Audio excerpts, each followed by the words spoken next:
Jharkhand JSSC CGL के लिए सामान्य विज्ञान यानी साइंस को। दोस्तों आपको ये भी पता होगा कि झारखंड जेएसएससी सीजीएल में टोटल विज्ञान से 20 प्रश्न पूछा जाता है। इस चैनल में हम अभी तक सामान्य अध्ययन, झारखंड जीके और कंप्यूटर का प्रैक्टिस सेट शुरुआत कर चुके हैं। तो आज से हम लोग सामान्य विज्ञान का भी शुरुआत करने जा रहे हैं, क्योंकि दोस्तों इस पोर्शन से भी आपका 20 प्रश्न पूछा जाएगा। तो चलिए हम लोग आते हैं सीधे क्वेश्चंस पे। हम लोग बहुत ही कम समय में दोस्तों कवर करेंगे। आज का जो पहला सवाल है आपके स्क्रीन पे दोस्तों, पहला सवाल है, जब प्रकाश एक से दूसरे माध्यम में प्रवेश करती है तो उसके तरंगदैर्घ्य पर क्या प्रभाव पड़ता है। आपको बताना है कि जब एक प्रकाश एक से दूसरे माध्यम में प्रवेश करती है तो उसके तरंगदैर्घ्य पर क्या प्रभाव पड़ता है।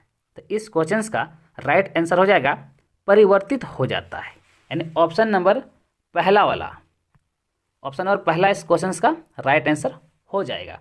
आपने पढ़ा भी होगा कि जब कोई प्रकाश वायु से कांच या एक माध्यम से दूसरे माध्यम में जाती है तो प्रकाश की आवृत्ति समान रहती है, लेकिन उसका तरंगदैर्घ्य एवं वेग परिवर्तित हो जाता है।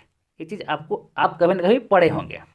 नेक्स्ट फर्स्ट बात है, अगला नंबर हम लोग नेक्स्ट है, एसआई पद्धति में कितने मूल मात्रकों को स्वीकार किया गया है। तो याद है दोस्तों, टोटल 7 मात्रकों को स्वीकार किया गया है, यानी ऑप्शन नंबर बी वाला इसका राइट आंसर हो जाएगा।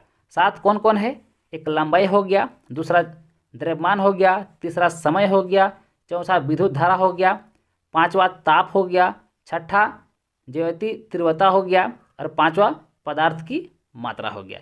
ये 7 जो मूल मात्रक होते हैं उसको स्वीकार किया गया है। नेक्स्ट अगला प्रश्न है, निम्नलिखित में से पदार्थ के अम्लीय या क्षारीय होने का प्राकृतिक सूचक है, यानी प्राकृतिक सूचक कौन कौन है आपको बताना है। दोस्तों लिटमस भी होता है प्राकृतिक सूचक, हल्दी भी होता है, वनीला भी होता है और लौंग भी होता है, यानी चारों। ऑप्शन नंबर डी इस क्वेश्चन का राइट आंसर हो जाएगा। दोस्तों आप लोग एग्जाम बहुत ही नज़दीक है, इस टाइम में आपको डेली प्रैक्टिस सेट करना बहुत ही ज़रूरी है।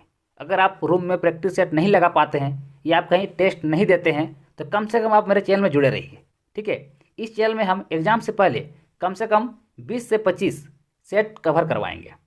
हम तो कोशिश करेंगे कम से कम 30 सेट हो जाए, लेकिन एग्ज़ाम बहुत ही नज़दीक है तो हम 20 प्लस सेट ही करवाएंगे, कन्फर्म है 20 प्लस सेट तो हो ही जाएगा, ठीक है। इसलिए आप चैनल को जरूर सब्सक्राइब कर लीजिएगा अगर आप पहली बार आए होंगे तो, ठीक है। नेक्स्ट प्रश्न है, देखिए फाइबर ऑप्टिक्स किस पद्धति पर कार्य करता है। आपको बताना है फाइबर ऑप्टिक्स किस पद्धति पर कार्य करता है। तो इस क्वेश्चन का राइट आंसर हो जाएगा संपूर्ण आंतरिक परावर्तन। ऑप्शन नंबर इसका सी वाला राइट आंसर हो जाएगा, संपूर्ण आंतरिक परावर्तन।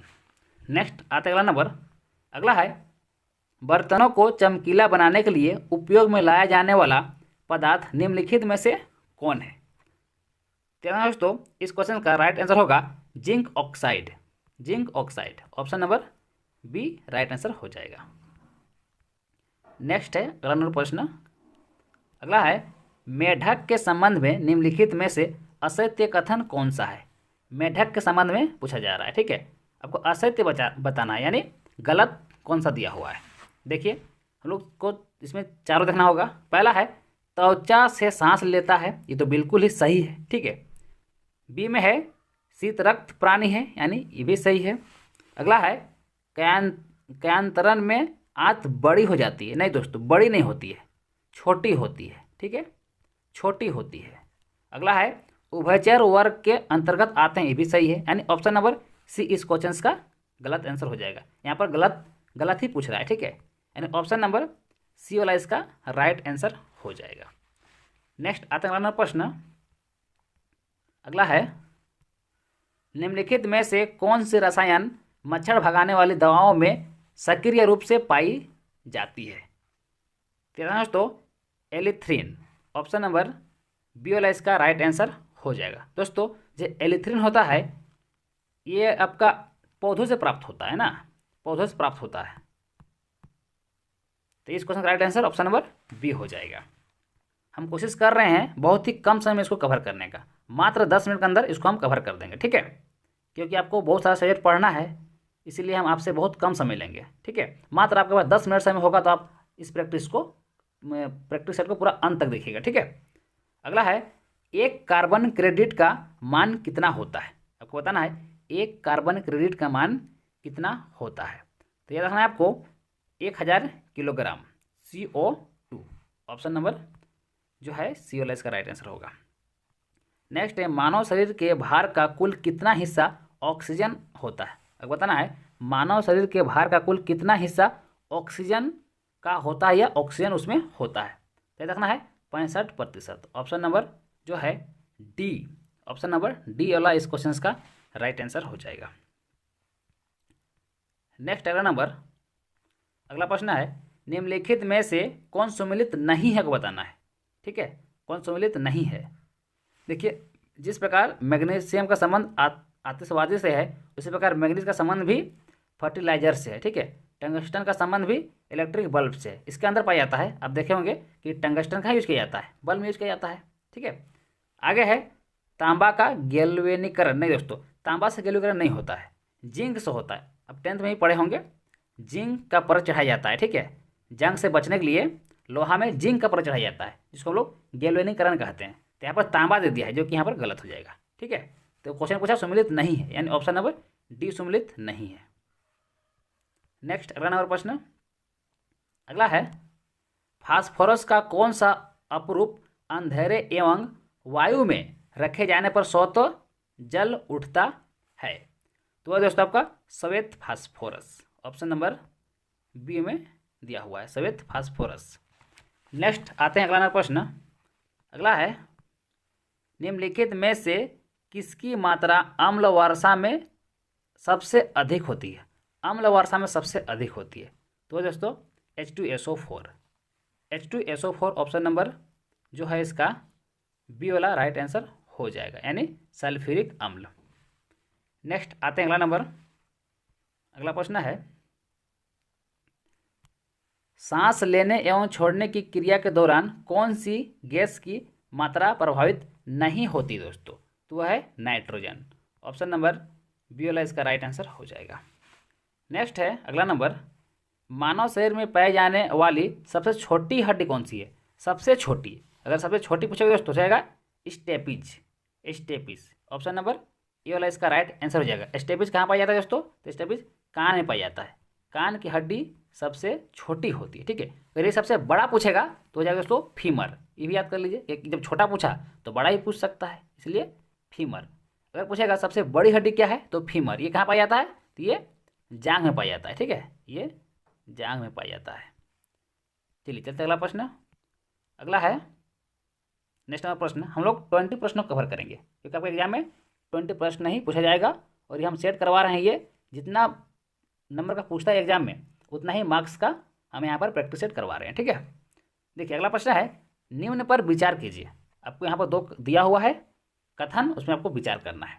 पहला है, यह मानव शरीर की दूसरी सबसे बड़ी ग्रंथि है, यह मानव शरीर की दूसरी सबसे बड़ी ग्रंथि है। और दूसरा में दिया हुआ है, यह विशेष प्रकार की कोशिकाओं से क्षारीय रस स्रावित कहते हैं, स्रावित करती है, ठीक है।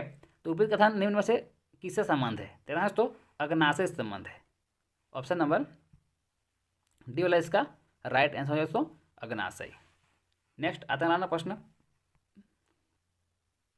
अगला है, निम्नलिखित तत्वों में से पृथ्वी पर सबसे भारी प्राकृतिक तत्व कौन सा है। सबसे भारी प्राकृतिक तत्व बताना है, तो दोस्तों आपका यूरेनियम हो जाएगा, यूरेनियम, ऑप्शन नंबर इसका पहला वाला राइट आंसर हो जाएगा। नेक्स्ट है, निम्नलिखित में से कौन तना का उदाहरण नहीं है। बताना है निम्नलिखित में से कौन तना का उदाहरण नहीं है दोस्तों। तो हो जाएगा आपका शकरकंद, शकरकंद तना उदाहरण नहीं है। शकरकंद दोस्तों एक तरह का जड़ होता है ना, जड़। बाकी देखिए आलू, गन्ना, अदरक इसका तना होता है, लेकिन शकरकंद का तना नहीं होता, इसका क्या होता है दोस्तों, जड़ होता है, जड़। तो पूछ रहा है तना का उदाहरण नहीं है, पूछ रहा है तना का उदाहरण शकरकंद नहीं हो जाएगा, क्योंकि ये तो जड़ का उदाहरण है ना। नेक्स्ट अगला प्रश्न, अगला प्रश्न है, मलेरिया से प्रभावित होने वाला अंग कौन सा है? मलेरिया से प्रभावित होने वाला अंग कौन सा है? तो दोस्तों आपका प्लीहा। प्लीहा मलेरिया से प्रभावित होने वाला अंग है। नेक्स्ट है, हमारे शरीर को मुख्य रूप से ऊर्जा प्रदान करता है। मुख्य रूप से ऊर्जा कौन प्रदान करता है? तो दोस्तों आपका कार्बोहाइड्रेट। ऑप्शन नंबर पहला वाला इसका राइट आंसर हो जाएगा। दोस्तों विटामिन रोगों से रक्षा करने में सहायता करते हैं ना। नेक्स्ट अगला नंबर हम लोग, और ये आखिरी प्रश्न होगा। आप हमें कमेंट में बताइएगा कि वीडियो आपको कैसा लगा। ठीक है, वीडियो आपको स्लो करवाना है या आपको स्पीड करवाना है। ठीक है, ये हम चारों ऑप्शन पे पढ़े, आपको जो अच्छा लगे आप हमें कमेंट कीजिएगा, क्योंकि आपका कमेंट को देख कर ही हम वीडियो को बनाते हैं। ठीक है, और वीडियो को लाइक भी कीजिएगा, इससे हमें वीडियो बनाने का मोटिवेशन मिलता है। चलिए हम लोग आखिरी प्रश्न कर लेते हैं। आखिरी प्रश्न है, भीड़ नियंत्रण हेतु उपयोग में लाई जाने वाली आंसू गैस में कौन सी गैस होती है? आंसू गैस में अब देखेंगे, जब भीड़ भाड़ होता है कहीं पर या कोई आंदोलन करता है तो क्या होता है, वहाँ पर आंसू तो छोड़ा जाता है, उसमें क्या भरा होता है? तो उससे देखना है, उसमें अमोनियम भरा होता है, अमोनियम गैस भरा होता है ना। ऑप्शन नंबर सी वाला इसका राइट आंसर हो जाएगा। तो दोस्तों मैं उम्मीद करूँगा कि ये सेट हम करवाएं 20 प्रश्न का, ये आपको बहुत ही अच्छा लगा होगा। और अंत में हमें कमेंट कीजिएगा कि आपको कितना प्रश्न का आंसर पहले से आता था। ठीक है, चलिए हम लोग मिलते हैं नेक्स्ट वीडियो में, तब तक के लिए थैंक यू।